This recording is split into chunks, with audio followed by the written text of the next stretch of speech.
এখন আমি একটা পাহাড় কিনতে চাই। সেই পাহাড়ের পায়ের কাছে থাকবে গহন অরণ্য।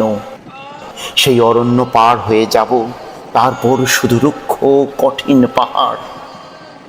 একেবারে চূড়ায় মাথার খুব কাছে আকাশ, নিচে বিপুলা পৃথিবী, চরাচরে তীব্র নির্জনতা। আমার কণ্ঠস্বর সেখানে কেউ শুনতে পাবে না। আমি ঈশ্বর মানি না তিনি আমার মাথার কাছে ঝুঁকে দাঁড়াবেন না। আমি শুধু 10 দিককে উদ্দেশ্য করে বলবো, প্রত্যেক মানুষই অহংকারী। এখানে আমি একা, এখানে আমার কোনো অহংকার নেই। এখানে জয়ী হবার বদলে ক্ষমা চাইতে ভালো লাগে।